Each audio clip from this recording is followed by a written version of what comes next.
Hi friends, welcome to Kavyanayana YouTube channel. ನಾನು ಸುಷ್ಮಾ. ಬನ್ನಿ, ಇವತ್ತು ಮಸಾಲೆ ಸಾಂಬಾರು ಪಡವಲಕಾಯಿಂದ ಯಾವ ಥರ ಮಾಡೋದು ಅಂತ ತೋರಿಸ್ಕೊಡ್ತೀನಿ. ನೋಡಿ, 2 ಟೊಮೊಟೊ ತೊಗೊಂಡಿದ್ದೀನಿ, 1 ಗೆಡ್ಡೆ ಬೆಳ್ಳುಳ್ಳಿ, ಒಂದು 4 ಇಂಚು ಶುಂಠಿ, ಒಂದು ದೊಡ್ಡದಾಗಿ ಕಟ್ ಮಾಡಿರೋ ಈರುಳ್ಳಿ, 2 ಚಕ್ಕೆ, 4 ಲವಂಗ, ಹಾಗೆ ಅರಿಶಿನ ಪುಡಿ 1/4 ಟೀ ಸ್ಪೂನು, ಉಪ್ಪು 1 ಟೇಬಲ್ ಸ್ಪೂನಷ್ಟು. ನೋಡಿ, ಒಣಮೆಣಸಿನ್ಕಾಯಿ 2 ತೊಗೊಂಡಿದ್ದೀನಿ, ಸಾಸಿವೆ ಒಗ್ಗರಣೆಗೆ, ಹಾಗೆ ಧನಿಯಾ ಪುಡಿ 1 ಟೇಬಲ್ ಸ್ಪೂನಷ್ಟು, ಖಾರದ ಪುಡಿ 1 ಟೇಬಲ್ ಸ್ಪೂನಷ್ಟು, ಗರಂ ಮಸಾಲ 1 ಟೇಬಲ್ ಸ್ಪೂನಷ್ಟು, ಹಾಗೆ ಚಿಕ್ಕದಾಗಿ ಕಟ್ ಮಾಡಿರೋ ಟೊಮೊಟೊ 1, ಹಾಗೆ ಒಗ್ಗರಣೆಗೆ ಈರುಳ್ಳಿ ಉದ್ದುದ್ದಾಗೆ ಹೆಚ್ಕೊಂಡಿದ್ದೀನಿ 2, ಕೊಬ್ಬರಿನ 1/4 ಕಪ್ಪಷ್ಟು ತೊಗೊಂಡಿದ್ದೀನಿ, ಹಸಿ ಕೊಬ್ಬರಿನ. ನೋಡಿ, ನಾನು ಪಡವಲಕಾಯಿನ 1 ತೊಗೊಂಡಿದ್ದೀನಿ, ಇದು 1/4 kg ಅಷ್ಟಾಗುತ್ತೆ. ನೋಡಿ, ಇವಾಗ ಮಿಕ್ಸಿ ಜಾರಲ್ಲಿ ಮಸಾಲೆ ಎಲ್ಲ ರುಬ್ಕೊಂಬರೋಣ ಬನ್ನಿ. ನೋಡಿ, 1/4 ಕಪ್ಪಷ್ಟು ಹಸಿ ಕಾಯಿನ ಹಾಕೋತಾ ಇದ್ದೀನಿ, ಹಾಗೆ 2 ಚಿಕ್ಕದಾಗಿ ಟೊಮೊಟೊ ಕೂಡ ಹಾಕೋತಾ ಇದ್ದೀನಿ, ಶುಂಠಿ ಬೆಳ್ಳುಳ್ಳಿ ಕೂಡ ಸೇರಿಸ್ಕೊತಾ ಇದ್ದೀನಿ, 2 ಚಕ್ಕೆ 2 ಲವಂಗ ಕೂಡ ಸೇರಿಸ್ಕೊತಾ ಇದ್ದೀನಿ, 1 ಈರುಳ್ಳಿನ ಸೇರಿಸ್ಕೊಂಡು ನುಣ್ಣಗೆ ನೀರು ಹಾಕ್ಕೊಂಡು ರುಬ್ಕೊಂಬರೋಣ. ನೋಡಿ, 1/4 ಕಪ್ಪಷ್ಟು ನೀರು ಹಾಕ್ಕೊಂಡು ನುಣ್ಣಗೆ ಪೇಸ್ಟ್ ಥರ ಮಾಡ್ಕೊಂಬರಬೇಕು. ನೋಡಿ, ಈ ಥರ ಮಾಡ್ಕೊಂಬಂದಿದ್ದೀನಿ. ಇವಾಗ ಒಗ್ಗರಣೆ ಹಾಕ್ಕೊಳ್ಳೋಣ ಬನ್ನಿ. ನೋಡಿ, ಅದಕ್ಕಿಂತ ಮುಂಚೆ ಪಡವಲಕಾಯಿನ ಈ ಥರ ಚಾಕುವಿನ ಸಹಾಯದಿಂದ ಅಥವಾ ಸ್ಪೂನಿನ ಸಹಾಯದಿಂದ ಈ ಥರ ನೀಟಾಗಿ ಮೇಲ್ಗಡೆ ಸಿಪ್ಪೆ ಎಲ್ಲ ಹೋಗಬೇಕು. ಈ ಥರ ಮಾಡ್ಕೊಳ್ಳಿ, ಬೇಗ ರಿಮೂವ್ ಆಗುತ್ತೆ ಸಿಪ್ಪೆ. ನೋಡಿ, ತುಂಬ ಚೆನ್ನಾಗಿರುತ್ತೆ ಈ ಸಾಂಬಾರು, ತುಂಬ ಈಸಿಯಾಗಿ ಕೂಡ ಮಾಡ್ಕೋಬೋದು. ನೋಡಿ, ಈ ಥರ ಕ್ಲೀನಾಗಿ ಮಾಡ್ಕೋಬೇಕು. ಇದೇ ಥರ ನಾನು ಕ್ಲೀನ್ ಮಾಡಿ ಇಟ್ಕೊಂಡಿದ್ದೀನಿ. ಇವಾಗ ಕಟ್ ಮಾಡ್ಕೊಳ್ಳೋಣ ಬನ್ನಿ. ಹಿಂದೆದು ಸ್ವಲ್ಪ ಮುಂದೆದು ಸ್ವಲ್ಪ ತೆಗಿಬೇಕು. ಇವಾಗ ನೋಡಿ, ಈ ಥರ ಕಟ್ ಮಾಡ್ಕೊಂಡಿದ್ದೀನಿ. ಇವಾಗ ಇದನ್ನು ಉದ್ದುದ್ದಕ್ಕೆ ಕಟ್ ಮಾಡಿಕೊಂಡು ಒಳಗಡೆ ಬೀಜ ಇರುತ್ತೆ ಅದನ್ನು ಎಲ್ಲನೂ ಚೆನ್ನಾಗಿ ತೆಗಿಯೋಣ. ನೋಡಿ, ಈ ಥರ ತೆಗೆದಿಟ್ಕೊಳ್ಳೋಣ. ನೋಡಿ,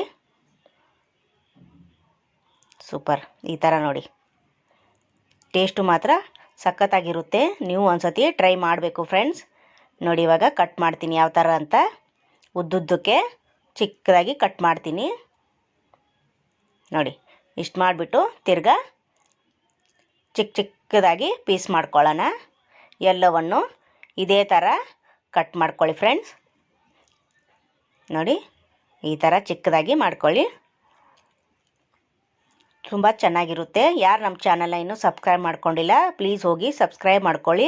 ಬೆಲ್ ಐಕನ್ನ ಪ್ರೆಸ್ ಮಾಡಿ ಆಲನ್ನು ನೋಟಿಫಿಕೇಷನ್ನ ಸೆಲೆಕ್ಟ್ ಮಾಡಿಕೊಂಡ್ರೆ ನಾವು ಹಾಕೋ ವಿಡಿಯೋ ಎಲ್ಲ ಮೊದಲು ನಿಮಗೆ ಬರುತ್ತದೆ. ಆಗ ಎಲ್ರಿಗಿಂತ ಮುಂಚೆ ನೀವೇ ನೋಡ್ಬೋದು ಫ್ರೆಂಡ್ಸ್. ನೋಡಿ, ಈ ಥರ ಚಿಕ್ಕದಾಗಿ ನಾನು ಮಾಡ್ಕೊಂಡಿದ್ದೀನಿ. ಇದು 1/4 kg ಅಷ್ಟಾಗುತ್ತೆ.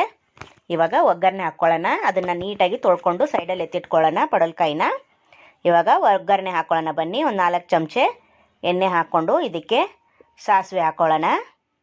ನೋಡಿ, ಸಾಸಿವೆ ಚಟಪಟ ಅಂದಮೇಲೆ ನೋಡಿ, ಇದಕ್ಕೆ ಒಣಮೆಣಸಿನ್ಕಾಯಿ ತೊಗೊಂಡಿದ್ದೆ ಬ್ಯಾಡಗಿ, ಅದೊಂದು 4 ಮುರಿದ್ಬಿಟ್ಟು ಹಾಕ್ಕೊಳ್ಳೋಣ. ಹಾಗೆ ಇದಕ್ಕೆ ಒಂದು ಈರುಳ್ಳಿನ ದೊಡ್ಡದಾಗಿ ಉದ್ದುದ್ದಕ್ಕೆ ಹೆಚ್ಚಿ ಇಟ್ಕೊಂಡಿದ್ದೀನಿ, ಅದನ್ನು ಕೂಡ ಹಾಕ್ಕೊಳ್ಳೋಣ. ಹಾಗೆ ಒಂದು ಟೊಮೆಟೊ ಕೂಡ ಸೇರಿಸ್ಕೊಳ್ಳೋಣ. ಹಾಗೆ ಉಪ್ಪು ಮತ್ತು ಅರಿಶಿನ ಪುಡಿನ ಸೇರಿಸ್ಕೊಂಡು ಫ್ರೈ ಮಾಡೋಣ. ಉಪ್ಪು ಹಾಕಿ ಫ್ರೈ ಮಾಡಿದ್ರೆ ಬೇಗ ಈರುಳ್ಳಿ ಟೊಮೊಟೊ ಮೆತ್ತಗಾಗುತ್ತೆ. ನೋಡಿ, ಸ್ವಲ್ಪ ಫ್ರೈ ಮಾಡಬೇಕು, ಇದು ಚೆನ್ನಾಗಿ ಫ್ರೈ ಆಗಬೇಕಿದು. ನೋಡಿ, ಈ ಥರ 2 ನಿಮಿಷ ಇದು ಫ್ರೈ ಆಗಲಿ. ನೋಡಿ, ಇವಾಗ ಫ್ರೈ ಆಗಿದೆ. ಇದಕ್ಕೆ ತರಕಾರಿ ಹಾಕ್ಕೊಳ್ಳೋಣ. ಆವಾಗಲೇ ಚಿಕ್ಕದಾಗಿ ಕಟ್ ಮಾಡಿ ಇಟ್ಕೊಂಡಿದ್ವಲ್ಲ, ಆ ತರಕಾರಿ ಕೂಡ ಹಾಕ್ಕೊಂಡು ಚೆನ್ನಾಗಿ ಎಣ್ಣೆಯಲ್ಲಿ ಫ್ರೈ ಆಗಬೇಕು, ಅಲ್ಲಿವರೆಗೂ ಫ್ರೈ ಮಾಡ್ಕೋಬೇಕು ಇದನ್ನು. ಹಾಗೆ ಗರಂ ಮಸಾಲ 1 ಟೇಬಲ್ ಸ್ಪೂನು ಹಾಕೋತಾ ಇದ್ದೀನಿ ಇವಾಗಲೇ. ಹಾಗೆ ಖಾರದ ಪುಡಿ ಕೂಡ 1 ಟೇಬಲ್ ಸ್ಪೂನಷ್ಟು ಹಾಕೋತಾ ಇದ್ದೀನಿ. ಇವಾಗ ಚೆನ್ನಾಗಿ ಎಲ್ಲವನ್ನು ಹೊಂದೋ ಥರ ಮಿಕ್ಸ್ ಮಾಡ್ಕೊಳ್ಳೋಣ. ನೋಡಿ, ಈ ಥರ ಚೆನ್ನಾಗಿ ಮಿಕ್ಸ್ ಮಾಡಿಕೊಂಡು ಇದಕ್ಕೆ ಒಂದು 1/4 ಕಪ್ಪಷ್ಟು ನೀರು ಹಾಕಿ ಇದು ಫ್ರೈ ಆಗಬೇಕು ಈ ಸ್ವಲ್ಪ ಎಣ್ಣೆಯಲ್ಲಿ. ನೋಡಿ, ಸೂಪರ್. ಈ ಥರ ಮಿಕ್ಸ್ ಮಾಡಿಕೊಂಡು ಎಣ್ಣೆಯಲ್ಲಿ ಸ್ವಲ್ಪ ಫ್ರೈ ಆಗಬೇಕು. ಮುಚ್ಚಳ ಮುಚ್ಚಿ ಒಂದು 5 ನಿಮಿಷ ಫ್ರೈ ಮಾಡ್ಕೊಳ್ಳಿ. ಹಾಗೆ ಇದಕ್ಕೆ ಒಂದು 1/4 ಕಪ್ಪಷ್ಟು ನೀರು ಹಾಕ್ಕೊಂಡು ತರಕಾರಿ ಎಲ್ಲ ಬೇಯಬೇಕಲ್ವ, ಅದಕ್ಕೆ ಮುಚ್ಚಳ ಮುಚ್ಚಿ ಒಂದು 10 ನಿಮಿಷ ಬೇಯಿಸ್ಕೊಳ್ಳೋಣ. ನೋಡಿ ಇವಾಗ ಎಲ್ಲವೂ ತರಕಾರಿ ಬೆಂದಿದೆ. ಇವಾಗ ನೀವು ಚೆಕ್ ಮಾಡ್ಕೋಬೋದು.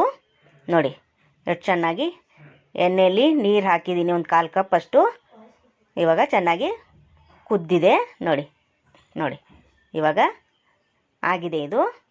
ಇದಕ್ಕೆ ಬೇರೆ ಇಂಗ್ರೀಡಿಯೆಂಟ್ಸನ್ನು ಸೇರಿಸ್ಕೊಳ್ಳೋಣ. ನೋಡಿ ಇಷ್ಟು ಕುದ್ರೆ ಸಾಕು. ಕುಕ್ಕರಲ್ಲಿದ್ದರೆ ಎಲ್ಲ ಒಟ್ಟಿಗೆ ಹಾಕಿ ಕೂಗಿಸ್ಕೋಬೋದು ನೀವು 2 ವಿಷಿಲ್ನ. ನಾನು ಪಾತ್ರೆಯಲ್ಲಿ ಮಾಡ್ತಾಯಿದ್ದೀನಿ, ಹಾಗಾಗಿ ಮೊದಲು ಬೇಯಿಸ್ಕೊಂಡು ಇವಾಗ ಎಲ್ಲ ನೋಡಿ ಧನಿಯಾ ಪುಡಿ 1 ಟೇಬಲ್ ಸ್ಪೂನ್ ಹಾಕಿದ್ದೀನಿ. ಆವಾಗಲೇ ರುಬ್ಕೊಂಡಿದ್ವಲ್ಲ ಮಸಾಲೆನ, ಅದನ್ನು ಇವಾಗ ಹಾಕ್ತಾಯಿದ್ದೀನಿ. ಚೆನ್ನಾಗಿ ಮಿಕ್ಸ್ ಮಾಡ್ಕೊಳ್ಳೋಣ. ನೋಡಿ ಸೂಪರಾಗಿರುತ್ತೆ, ಟೇಸ್ಟು ಕೂಡ ಅಷ್ಟೇ ಚೆನ್ನಾಗಿರುತ್ತೆ. ನೀವು ಒಂದು ಸತಿ ಮಾಡ್ಕೊಳ್ಬೇಕು ಫ್ರೆಂಡ್ಸ್. ನೋಡಿ ನಾನು ನೀರು ಎಷ್ಟು ಬೇಕೋ ಅಷ್ಟು ನೋಡಿಕೊಂಡು ಹಾಕೋತಾ ಇದ್ದೀನಿ. ನೀವು ಎಷ್ಟು ಜನರು ಮಾಡ್ತಾಯಿದ್ದೀರ ಅಂತ ನೋಡಿಕೊಂಡು ನೀವು ನೀರನ್ನು ಸೇರಿಸ್ಕೋಬೋದು. ನೋಡಿ ನಾನು ಇಷ್ಟನ್ನು ಹಾಕ್ಕೊಂಡಿದ್ದೀನಿ. ಇವಾಗ ಇದು ಚೆನ್ನಾಗಿ ಕುದಿಬೇಕು. ನೋಡಿ ಕುದೀತೈತೆ. ಒಂದು 5 ನಿಮಿಷ ಮಸಾಲೆ ಎಲ್ಲ ಹಿಡಿಬೇಕು. ಸೂಪರಾಗಿ ಬೇಯುತ್ತೆ ಇದು. ನೋಡಿ ಮೇಲೆ ಕೊತ್ತಂಬರಿ ಸೊಪ್ಪನ್ನು ಸೇರಿಸ್ಕೊಳ್ಳೋಣ. ಆಗಿದೆ ಇದು ಸಾಂಬಾರು. ಸೂಪರ್, ನೋಡೋಕ್ಕೆ ಸಖತ್ತಾಗಿ ಕಾಣಿಸ್ತಾ ಇದೆ. ಸರ್ವ್ ಮಾಡ್ಕೊಳ್ಳೋಣ ಬನ್ನಿ ಫ್ರೆಂಡ್ಸ್. ನೋಡಿ ನಾನು ಒಂದು ಚಿಕ್ಕ ಪಾತ್ರೆಯಲ್ಲಿ ಸರ್ವ್ ಮಾಡ್ತಾಯಿದ್ದೀನಿ. ಇದು ದೋಸೆಗೂ, ಅನ್ನಕ್ಕೂ, ಇಡ್ಲಿಗೂ, ರೊಟ್ಟಿಗೂ ಎಲ್ಲದಕ್ಕೂ ಕಾಂಬಿನೇಷನು ಸೂಪರಾಗಿರುತ್ತೆ. ನೋಡಿ ಮೇಲೆ ಸ್ವಲ್ಪ ಕೊತ್ತಂಬರಿ ಸೊಪ್ಪನ್ನು ಉದುರಿಸ್ತಾ ಇದ್ದೀನಿ. ಸೂಪರ್, ವಾವ್, ಸಖತ್ತಾಗಿ ಕಾಣಿಸ್ತಾ ಇದೆ ಅಲ್ವಾ? ಸೂಪರ್. ಹಾಗೆ ಈ ವಿಡಿಯೋ ನಿಮಗೆ ಇಷ್ಟವಾದರೆ ಪ್ಲೀಸ್ ಲೈಕ್ ಮಾಡಿ, ಶೇರ್ ಮಾಡಿ, ಕಮೆಂಟ್ ಮಾಡಿ, ಸಬ್ಸ್ಕ್ರೈಬ್ ಮಾಡ್ಕೊಳ್ಳಿ. ನಮ್ಮ ವಿಡಿಯೋ ನೋಡಿದ್ದಕ್ಕಾಗಿ ನಿಮ್ಮೆಲ್ಲರಿಗೂ ಧನ್ಯವಾದಗಳು. ಬಾಯ್ ಫ್ರೆಂಡ್ಸ್, ನಮಸ್ಕಾರ.